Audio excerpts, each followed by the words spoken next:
Hello and welcome to another episode of the Embodied Union podcast. I'm Lindsay. I'm Charlie. And today we're going to be talking about the art of relating. Because it is an art. We can call it a skill, but I think art captures really how I feel about relationship. Like it is by our design. Like we get to design it to be as we would want it to be. Like an artist gets to design their brings their vision to life. It's like, what do I envision for the version of relationship that I really want? And can we collaborate on that together? Yeah, and I really sort of see it as well as like it's a skill that we get to develop over time. It's this ongoing thing. Like I kind of see that sometimes there's some messiness in relationship where an artist is creating something. It's like, what is that? And then oh no, this is actually becoming something. We didn't intend for it to be this way, but here it is. I really like that. It's becoming something, because I don't think, like with a piece of artwork, maybe there is a finished product, but with relationship, it's like we're in the constant growth and evolution and the becoming. I don't really see there being this like ceiling or like this holy grail that we're finally going to reach. And it's like we've reached the epitome of like healthy relating, because we are always going to be so human and have our bits and pieces that come up. But like, as long as you have this level of awareness, and I think what I want to say, it's like as humans, what we want changes over time. Like the version of relationship we had before I was pregnant, the talks and the dreaming was very different to now. It's very like oriented around, okay, like what are these little camping trips going to be like? How do we want to model mindfulness to our child? What do we want to, like, what are the behaviors we want to bring into the home? Like the conversation is different. The artwork is transforming. Yeah, and I really sort of see that as this constant development and the becoming gets to be this constant check-in and collaboration. Well, not constant like daily, but like gets to be the weaving, because people change, things change. And instead of it feeling like, oh, this is not the person you're not the person I met 3.5 years ago. And it's like, good, I'm glad. How cool is that actually? Because I think so many couples, especially long-term relationship, they start to lose presence with one another because we think we know everything. I think I know everything about you. I think I know what you're going to say. I know what you're thinking. I know what you're doing.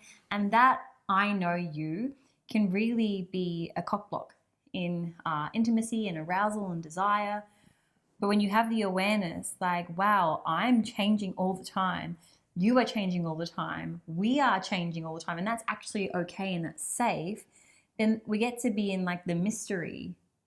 And it can be hard to see that when you're just in the day-to-day, in the mundane. But when you really zoom out, like you said, even 3.5 years ago, which is not a long time, I am not the same woman. You are not the same man. Absolutely not. And thinking about this art of relating is really bringing that. There is obviously some foundational pieces. There is skill to being an artist. There is skill in relationship, and yeah. It's kind of like, you know the principles, so you get to play in them instead of being like not understanding it and making like absolute fundamental mistakes over and over. It's like, no, there is actually like, there is a structure to this art. Yeah, I think what most people really need to reconcile, not in a self-shaming, critical way, but it's to understand that you're probably not very skillful at relationship. And I say that to the past version of me and to you, because we come into an adult relationship modeling what we witnessed as children. And we might even try so freaking hard to not be like mom, not be like dad. But the way that we think we are, I'm Charlie, this is just the way that I am. It's actually all learnt behavior.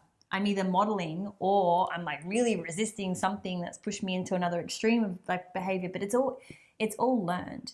And relationship, intimate relationship, is the arena where all of our unhealed, unheard, all of that stuff, that conditioning gets to just play out. And if you don't have awareness around this and you don't have the skills to move through this, then relationship can be pretty mediocre. And that's at best, you know, like it can be absolutely disastrous and toxic and chaos at worst, like so dysfunctional. But even like okay relationships, there's these dysfunctional behaviors that are just learned strategies and coping mechanisms. And all of the work that we do, it's all about shining this light of awareness around what are you bringing into relationship? Like what skill set have you come in with?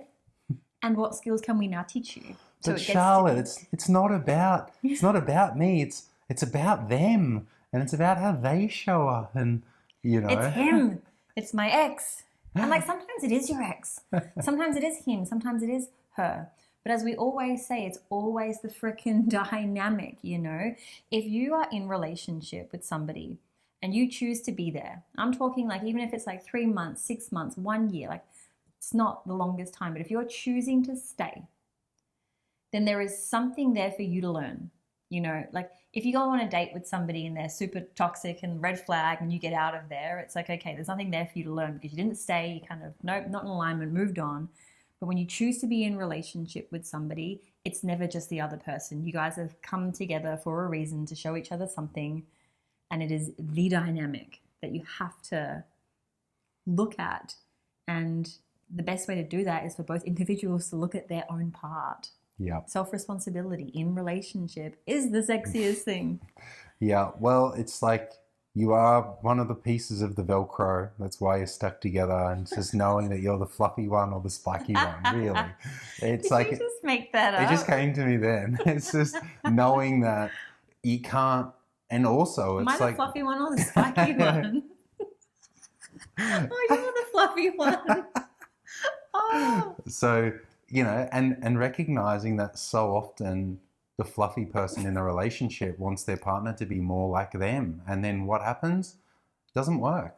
You know, this is part of it, is knowing that there's also the relational dance, and love loves tension as well. It's not to say love loves toxic tension, but it's knowing that there is a difference, and the difference creates the curiosity and creates the fascination with each other and creates the polarity and creates the, you know, the desire and the unfolding to continue to occur, because we're ever evolving, you know. And that to me, you know, is part of the experience. It's the experience I want to have in relationship. Is I want to continue to get to know myself and get to know you, and that change is inevitable.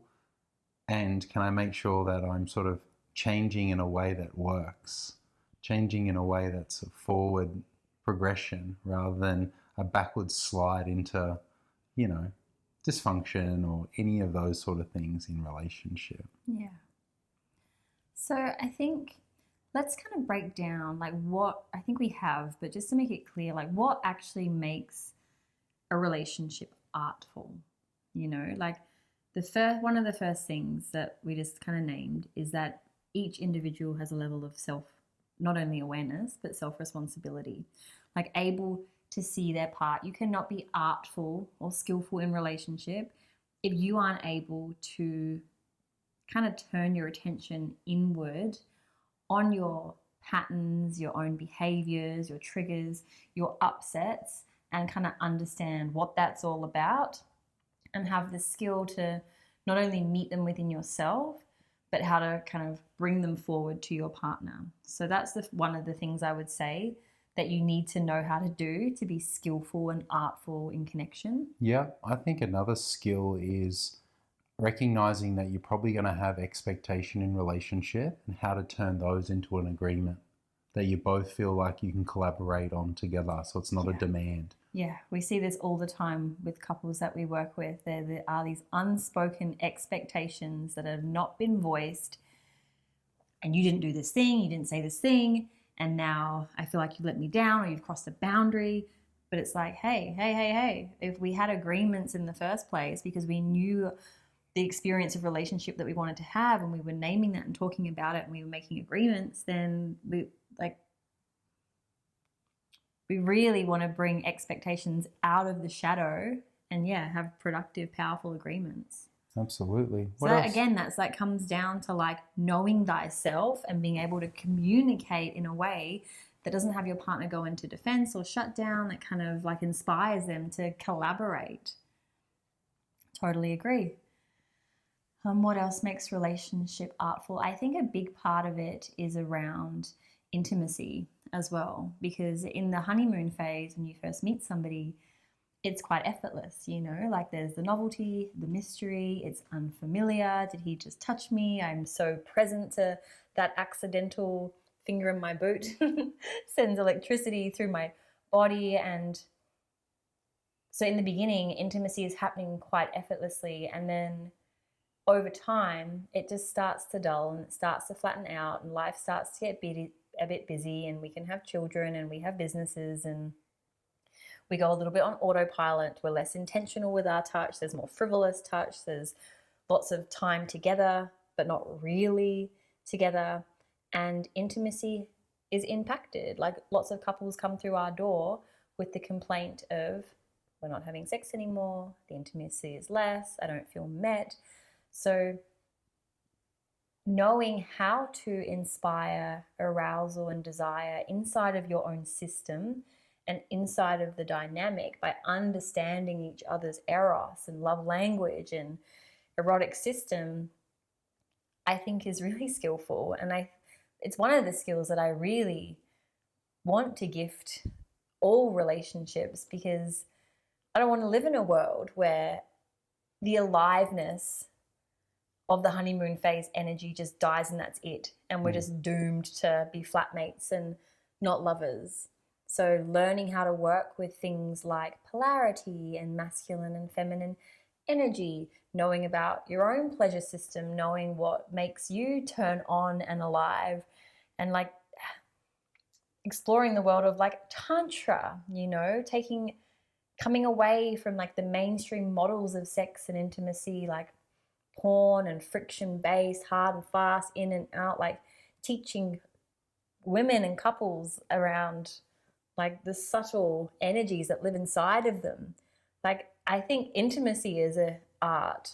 I think you're absolutely right, because out of the different types of relationships you can have, it's like your intimate relationship is just that. It's the one, if you're in a committed monogamous relationship, it's the one relationship that you're allowed to actually really express and follow that thread of aliveness and sexuality with somebody. So it's like, to not be experiencing that in that relationship, you know, is it going to be as good, or is it more of a friendship there? Like, that's the thing. It's like I don't wish for people to have a sexless relationship. It's not, to me, that's not the goal. And it's not to say that sex is a marker of how healthy a relationship is, because that's not the truth either.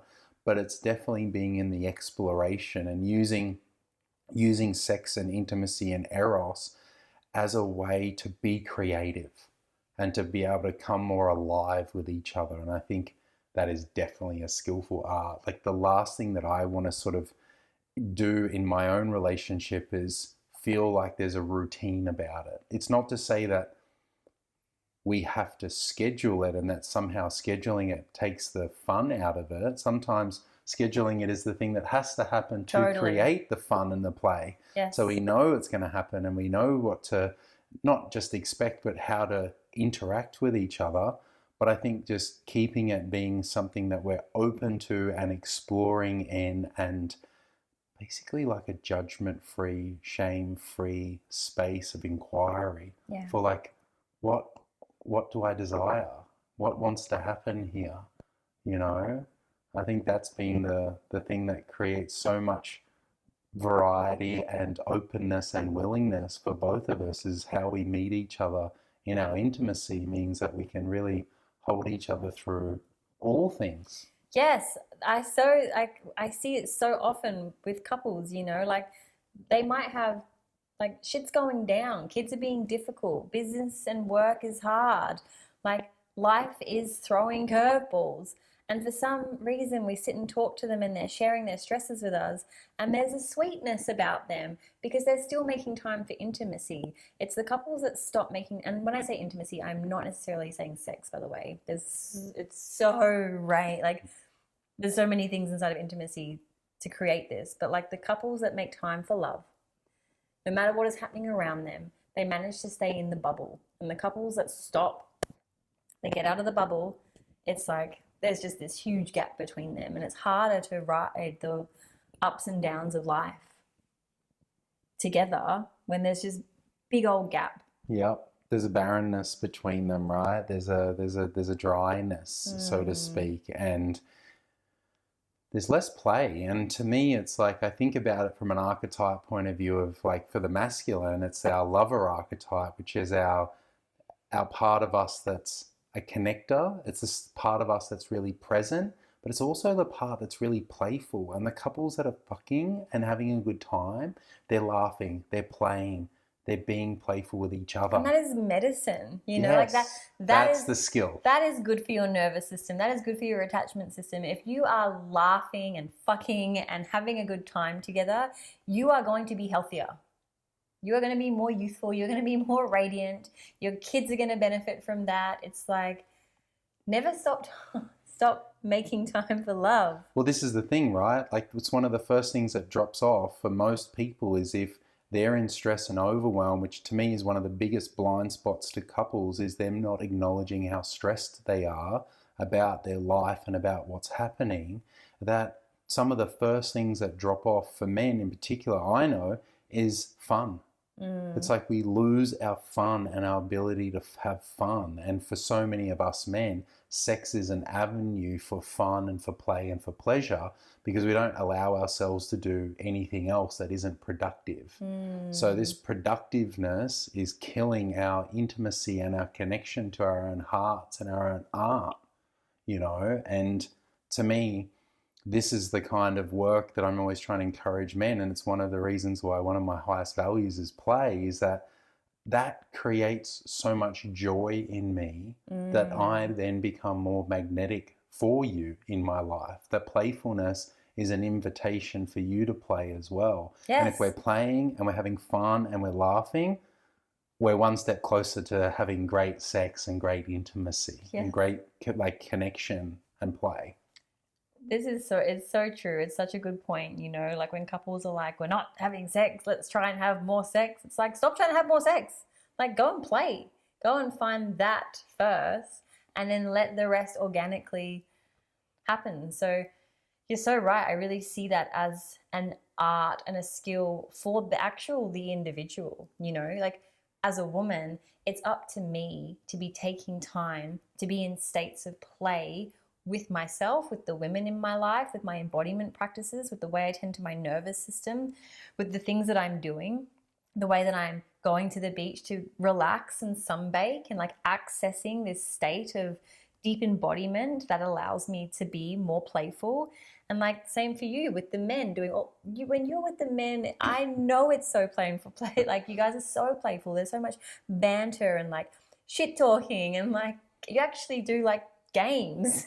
Like, well, that's even the way I like to train jiu-jitsu, is it's very much play and fun, and I do a variety of jiu-jitsu that's a very much task and game based anyway, and that is like not only physical pursuit and bro time, but it's also play, you know. So you're playing every day. I'm filling my cup with like that which nourishes me but also creates me to be happier and feel good. I think this is such a good point, because when I talk about the art of relationship, you might just assume that I'm speaking about the skills that you and I bring to communicate, to do repair and to do conflict and to, like we said, have intimacy. And that is part of the art of relationship. But it actually starts with the relationship that you have with yourself. Yeah. That is like the fundamental relationship that everybody needs to be addressing first. Like I have to be filling my cup. Otherwise, what am I bringing to the relationship? I'm coming to the relationship empty. Pour into me, pour into me, pour into me. And you're like, I can pour into you a little bit, but eventually it's not. Like we have to take responsibility for all, like, yeah. It's also like knowing what your values are, so you know what to Mm. fill yourself up with. Because Yes. often I see people, they're thirsty, but they don't register they're thirsty, so they eat. It's like this analogy of like, I'm filling myself with the wrong things. I'm Yeah. filling myself with, let's say, for example, for men, it's I'm filling myself with more money, but it's not fulfilling me. It's actually making me feel more miserable because I'm stressing myself out. It's like, oh, and the same thing. I literally had a guy the other day. It was like he has a high drive for sex, but it's like, what is he? What is he actually getting from it? You know, if his version of feeling love with his partner is sex, then that only allows him to receive love in one way. So if they're not together or they're not having sex, he's not feeling loved. It's like your partner loves you in so many ways that you aren't seeing how that she is loving you.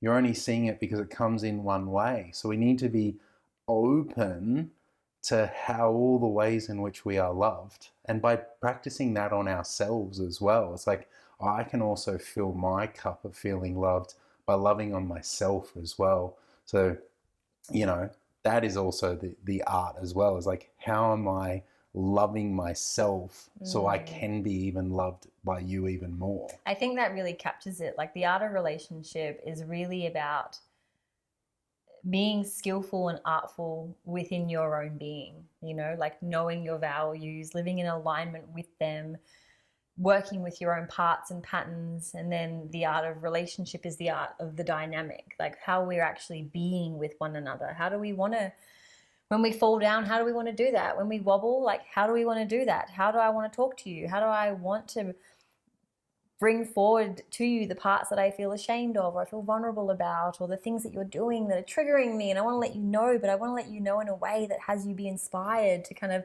look at it with me. Like that is artful, that is skillful. And then I think it's, so there's the self, there's the us, and then there's the relationship itself. You know, we always talk about you, me, us. And so being artful in relationship is that being in devotion and in service to the relationship that is bigger than me, it is bigger than you. And sometimes we have to think, what is best for the relationship right now, you know? Because sometimes there's the thing that I might think that I need for me. Like, what's a good example there? When we were, like, if something's happening between us, and I could be in service to me, I could be in service to you, but I could actually choose to be in service to the dynamic.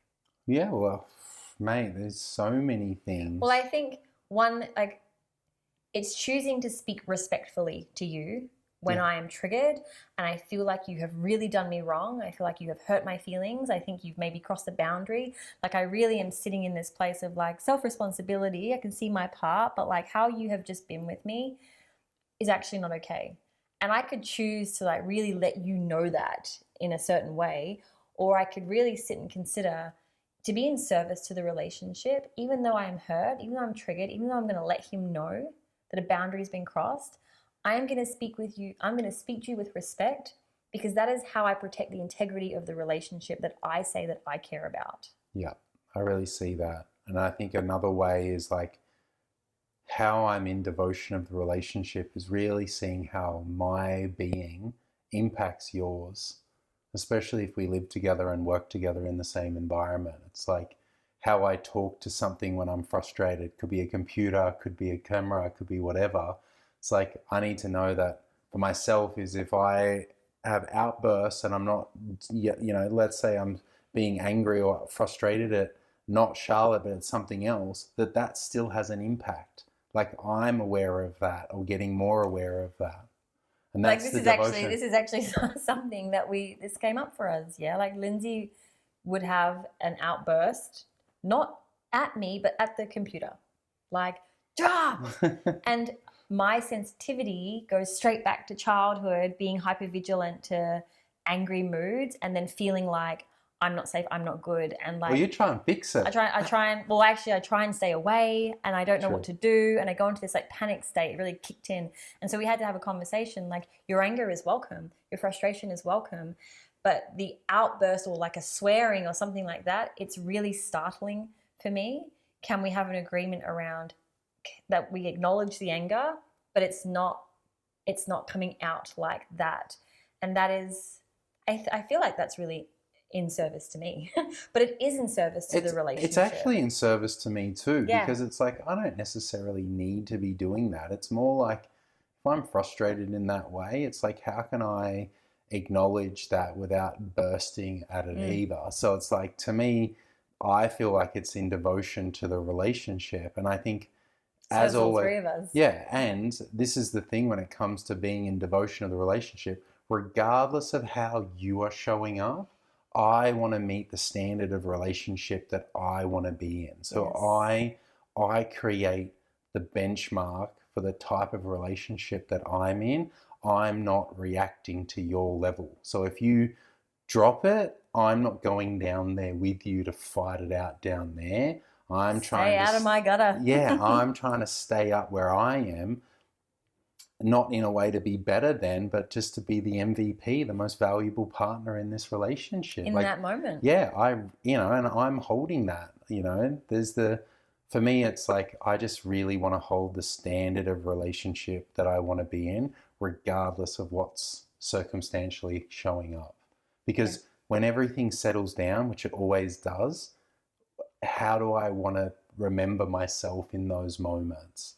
Because that's so easy to do. It's so easy to cause damage and make a mess of your artwork. This is the thing that I've come to realize is you could spend a year doing so good, but you can completely fuck up your relationship in an instant, and it's the same thing with a piece of art. You could completely smudge something or drop the whole thing or spill something on it.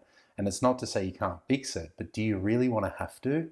Do you really want to, in that moment of dysregulation or discomfort, make something catastrophic happen in something that you've worked so hard on?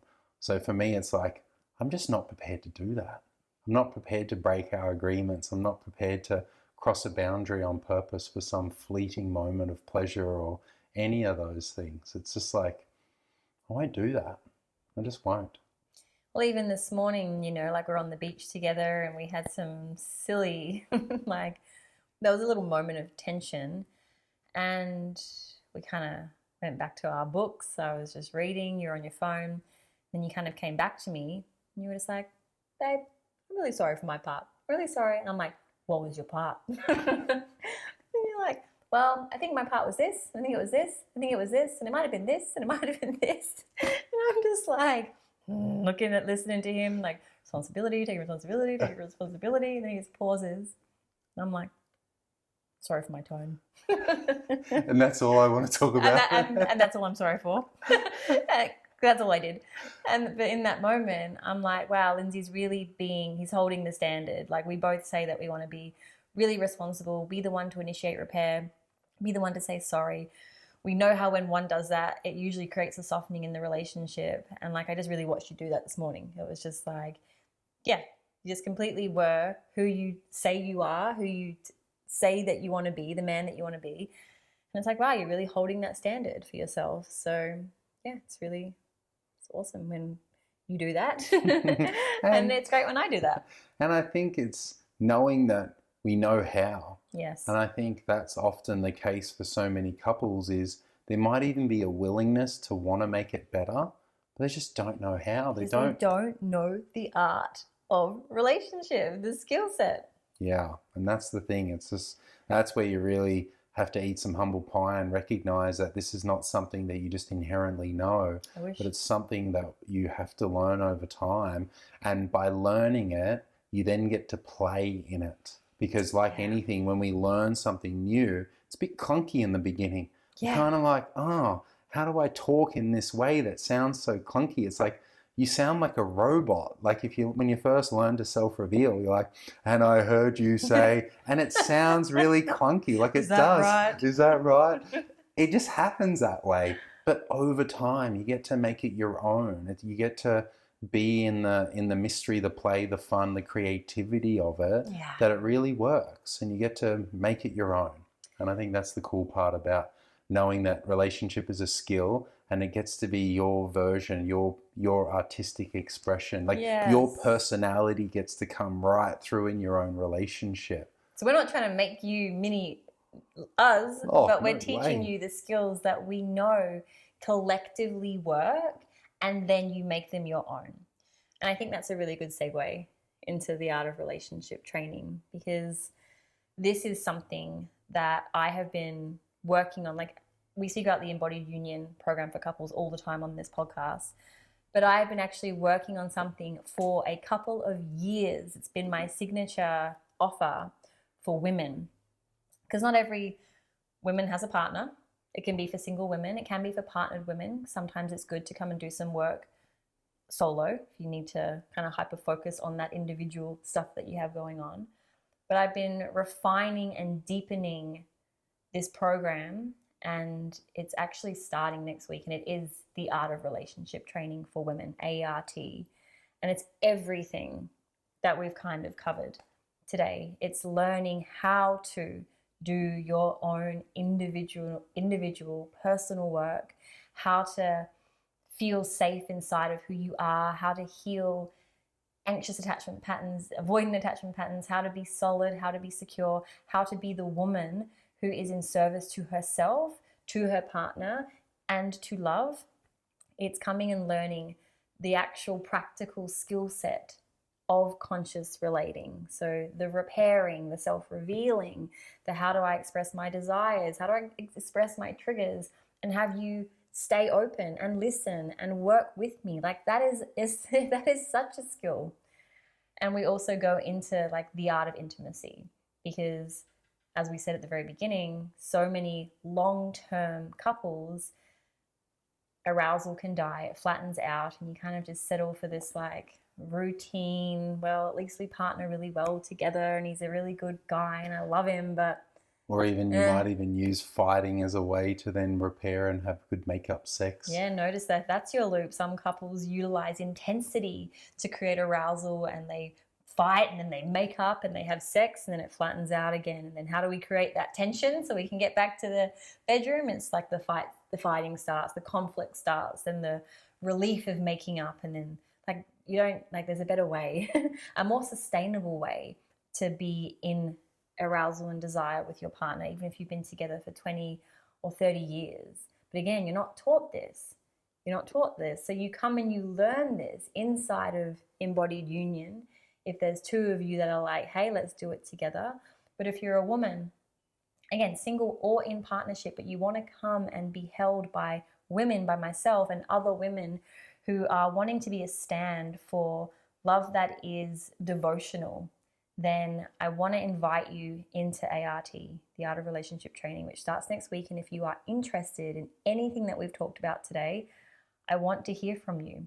We can have a conversation to see if it is a good fit. It is a 14-week program, so you are with me right up until I take a pause in preparation to bring our baby boy earthside. But 14 weeks, it might sound like a long time. It's a blip of time, but it's enough time for you to be in the conversation and in the practice of what I'm talking about, so we can actually start to see shifts in your life. So you can reach me at I am Charlie S. Hannah on Instagram, or there is the Embodied Union Instagram. You can also send an email to support@embodiedunion.com.au. We start next week. It's going to be amazing. If you are on the fence about that, then I would highly encourage jumping on, reaching out to Charlotte for sure. And, thanks, my love. If there's a man out there has listened to this podcast and is going, hey, what about the men? What's going on for me? How do I be in devotion? You are so welcome to work with me. I don't have a program like what Charlotte has, but I'm more than happy to work with men. If you're a woman listening to this and wishing that their man would step in to this line of work, he can follow me at Lindsay B on Instagram to start his internal journey. We've really got all bases covered, hey? Like men, women, couples. Yeah, and it feels really good. And just absolutely adore the work you do, my love. And I know what an epic facilitator and human that you are, and mum to be that you are. You are so biased, and I adore you. Thank you, my love. Thanks everyone for listening. Thank you. Love you, Critter. Love you.